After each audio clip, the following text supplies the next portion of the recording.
Morning guys, so it's Sunday morning and for dinner tonight we're going to have a big roast dinner, so I thought that we would have trifle for dessert, and I thought you might like to see me making it. It's not a traditional trifle, there's a few cheats along the way which just make life a little bit easier for doing it. So what I've done is I've got this jelly, it's a sugar-free jelly.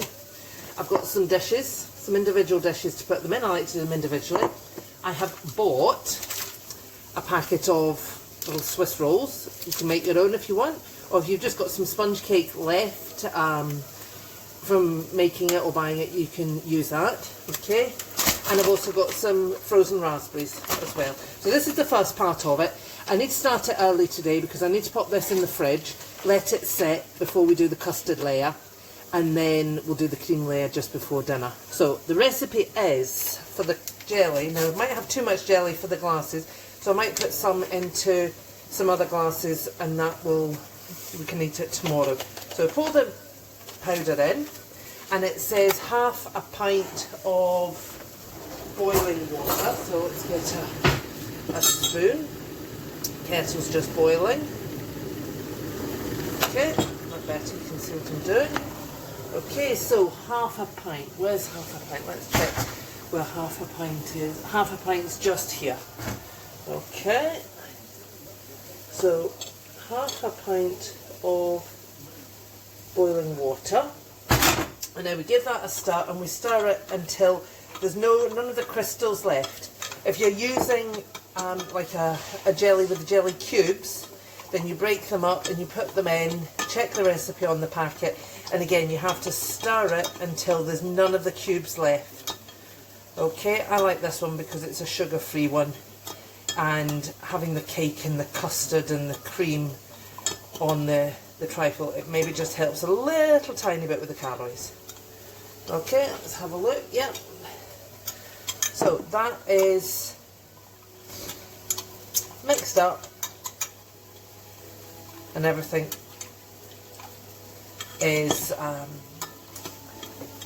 gone, so there's no crystals left. Okay, so that's that. Oh, I need to add in then half a pint. I'll just take it to the sink and do it. Half a pint of cold water, so we take it up to a pint. Okay, there we go. There's a pint of jelly. Okay, we'll set that to one side. I've got a knife. I'm going to take some of one of the Swiss rolls and just going to cut it into, oh, what's that, 5 pieces. That'll do nicely. And we'll just pop those into the bottom of the bowl. Okay. And another one into the bottom of that one. Now, I like a lot of sponge in my trifle, so I'm going to cut another one in half and split it between the two. Now this has got some cream in it. Doesn't really matter. You can do just jam or cream. There we go. Okay. So that's the bits of sponge. Now the frozen raspberries, you can just use them frozen. What have we got there? 4, 5, maybe half a dozen? 6? Oh, let's go for 8. 8. There we go. That's the healthy part of it. 2, 3, 4, 5, 6, 7, 8. Okay. So then we're going to pour the jelly in. And we're just going to do it so that it just covers over the sponge and the raspberries. Okay, raspberries are just starting to float there, so that's just perfect. There we go. Okay, go back the way, you can see it. So there we go, sponge, raspberries, jelly.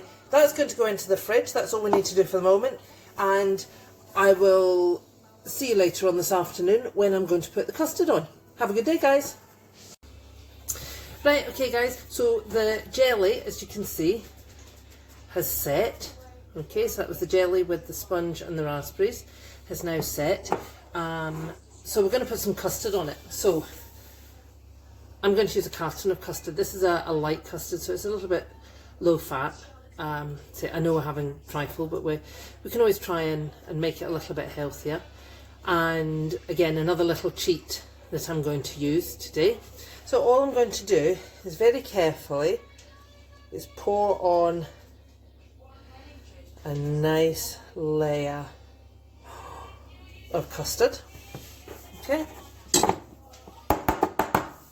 Mash it down carefully, is that enough? Let's have a look, let's do the other one as well. I think so. There we go. So what would I've got out of that? Probably 3 or 4 out of that carton. It's just a small carton. What is it? 500 gram carton of custard. Okay, so you can use a spoon if you want, just the back of the spoon, just to level it off. Make sure it's level. There we go. There. Lovely. So I am going to pop these in the fridge, and later on, just before dinner, I'm going to whip up some cream and put that on the top with some flake chocolate. Okay, and then that'll be ready for a pudding for dinner. So quick and easy, with a couple of little shortcuts just to help us along the way. Okay guys, so the custard has been in the fridge for a few hours and it's set, and I've whipped up some double cream, and you can see I've just spread a layer of it carefully on top of the custard. Okay, you can spread it, you can pipe it, you can do whatever you like. If you don't have this kind of the double cream that you whip yourself, if you wanted to use like the squishy cream, you can, but leave it until you're just about to serve it. When you're just about to take it to the table, put your squishy cream on and your decorations on top, and then serve it, because otherwise the squishy cream goes flat and it'll be no use. So done that. So I've got the 2 of them ready here. Okay, and I've bought a chocolate bar. Any chocolate bar will do, but this one I quite like because you can crumble it up. And then we're just going to shake some of this over the top. If you don't want to use chocolate, you can use sprinkles. There, how good does that look? You could use sprinkles if you wanted to. You can use cherries. I can always remember my gran used to use a maraschino cherries, little cocktail cherries, and some chocolate on it, which are nice. So you can put chocolate, you can put sprinkles, you can put whatever you like on it. Okay, so I'm going to pop those back in the fridge, and once we've had dinner, then we'll be able to enjoy a yummy trifle with a few shortcuts along the way. Okay, have a good day guys, and we'll see you next week. Bye.